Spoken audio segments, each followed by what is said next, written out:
Stabilization Wedge Game by Emily Davis, Alexa Hladek, and Stephen Prince. First, we did increased efficiency and conservation.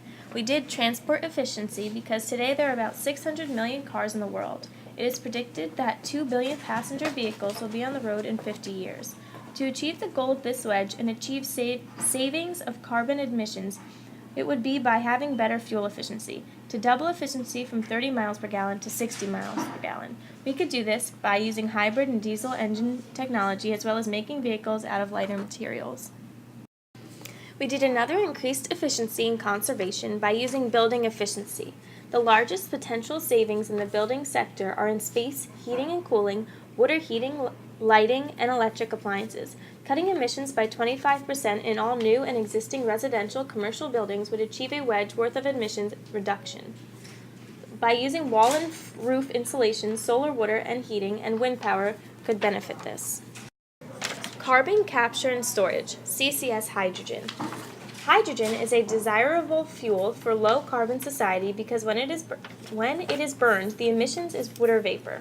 The scale of hydrogen production today is only 10 times smaller than the scale of a wedge of carbon capture.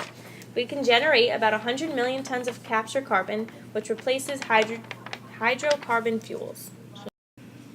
Carbon capture and storage, fuel switching for electricity. Because of the lower carbon content of natural gas and higher efficiencies of natural gas plants, producing electricity with natural gas results in only half the emissions of coal.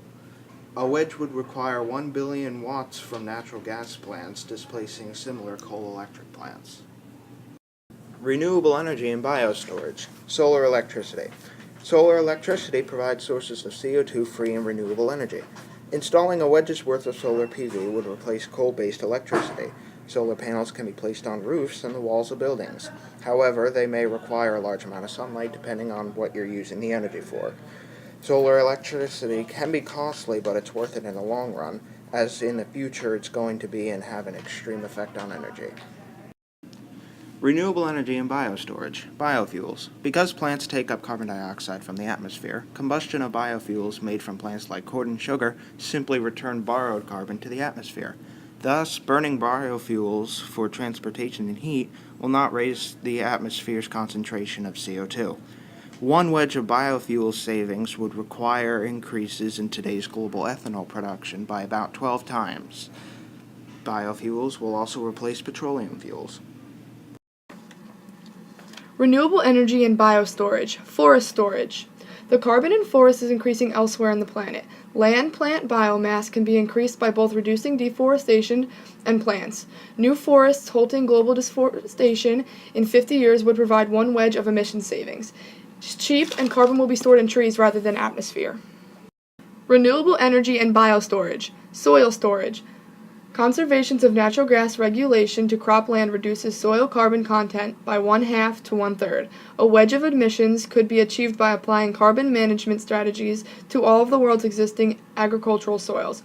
Farming techniques increase carbon retention or storage in soil. Judges, taxpayers would be a 3 because all the techniques were not too pricey. Energy companies would be a 2 because they will have a small output of energy in the future. Environmental groups would be a 5 because a lot of our wedges help better the environment.